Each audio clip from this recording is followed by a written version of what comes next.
In 1986, a year after the movie was finished, I organised a charity premiere of Tin Men in Baltimore on a very snowy night in December.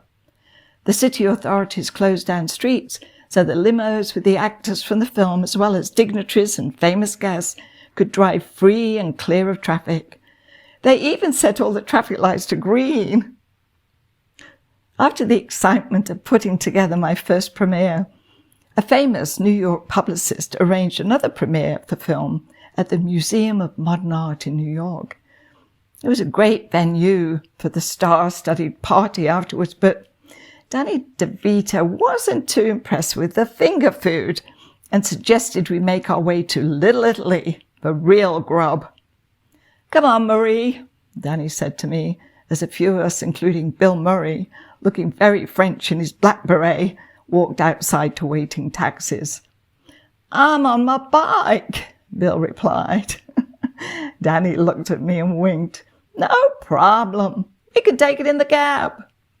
Bill lifted his bike into our taxi. Then I got in along with another actor from the film, the lovely Bruno Kirby, followed by Danny. Bill Murray and Danny were old friends, and the dialogue between them was hysterical. We hadn't gone far when Bill announced that he should get home to relieve the babysitter and would have to give Little Italy a miss. Danny said he understood. So the taxi dropped Bill off and he hopped on his bike and headed off home. I think we have this false idea that famous people are somehow different from us, but they're not. They have kids and babysitters and they ride bikes.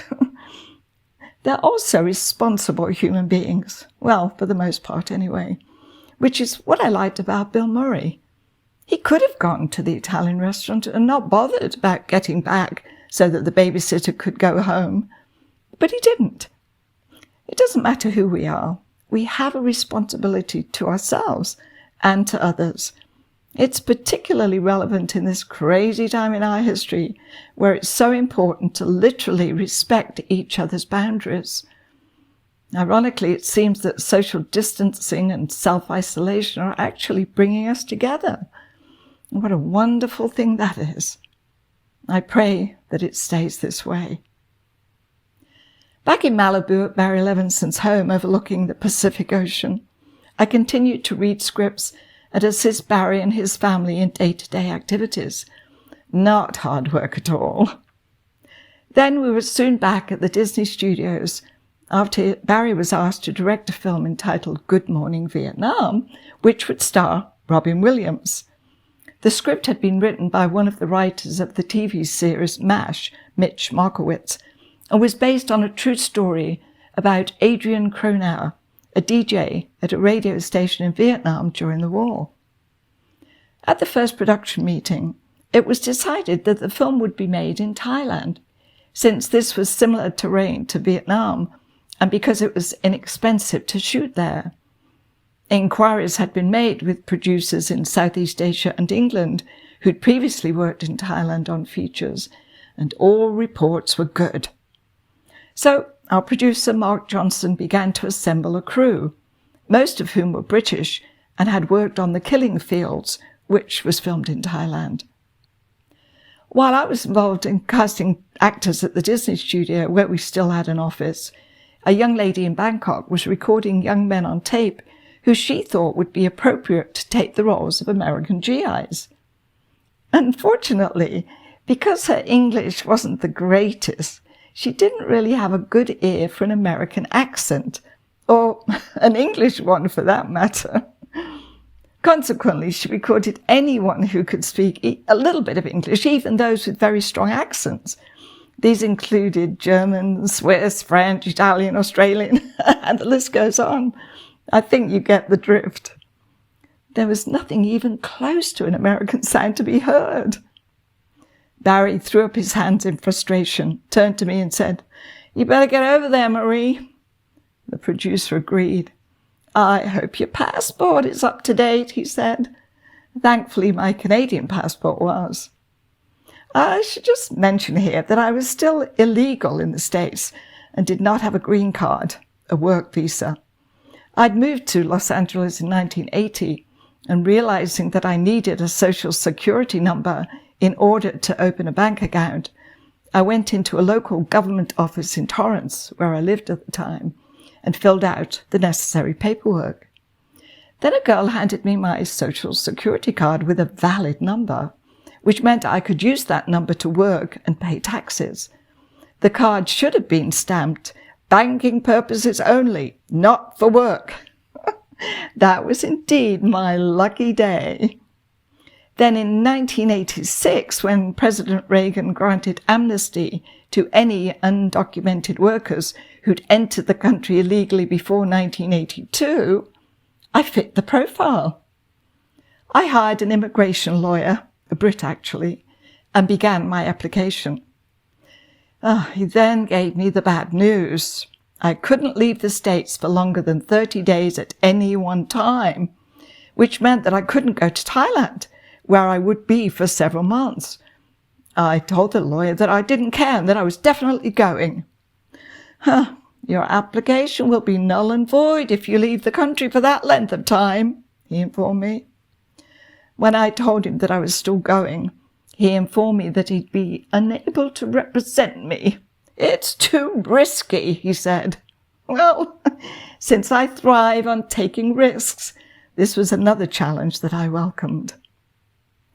Despite my unknown illegal status, soon the wheels were put in motion for me to travel to Thailand. After the necessary medical examination and vaccinations, I was off on a grueling 23-hour flight to Bangkok. Well, if I thought Baltimore was hot and humid, it was mild compared to that of Bangkok.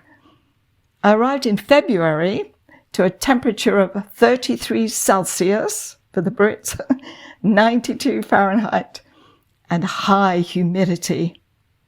The location manager on Good Morning Vietnam, Gil, a Brit, met me at the airport, and I was very happy to get into his air-conditioned car.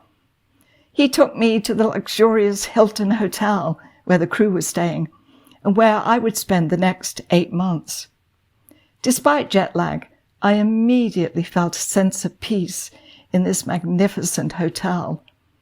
There were delicate chimes playing in the lift on my journey to the 4th floor, and on entering my spacious room, which overlooked a beautiful garden, I saw a large basket of exotic fruits on the table and several vases of fresh orchids scattered around the room.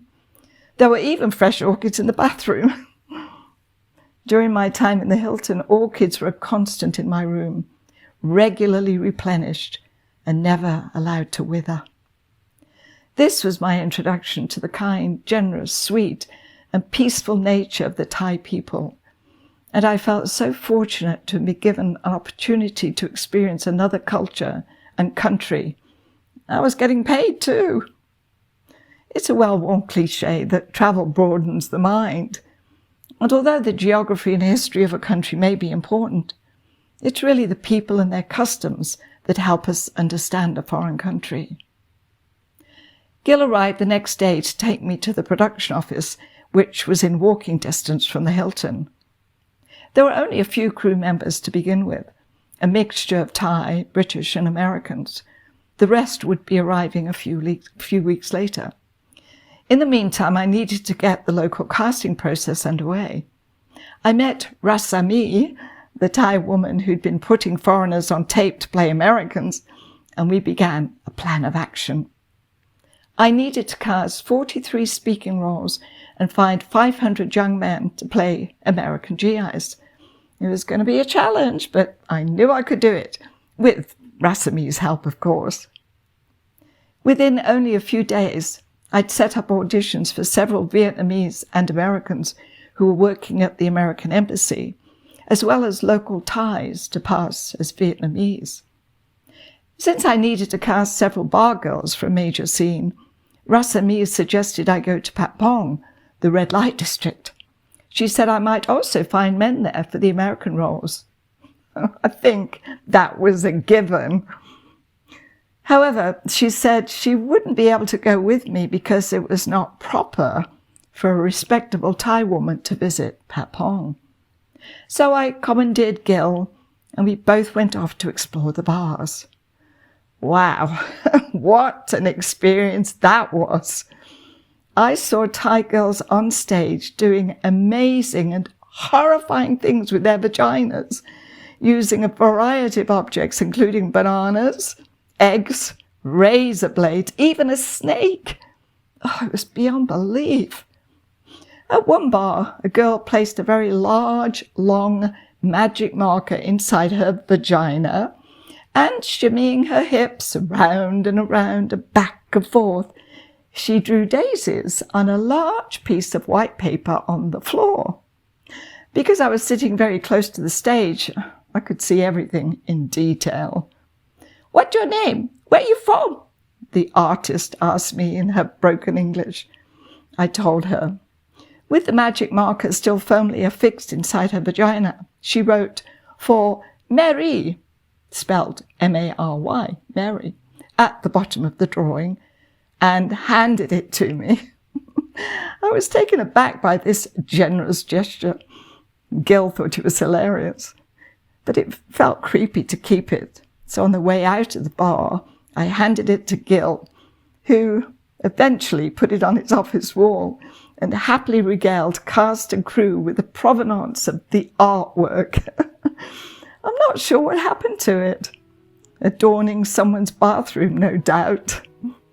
Next time, Robin Williams and the rest of the cast and crew arrive in Bangkok. If you're enjoying my episodes, my social media guru, Horatio, has asked that you please like the recordings, subscribe, and ring the bell to be notified when I post my next episode on Sunday. Many thanks, and your support is greatly appreciated.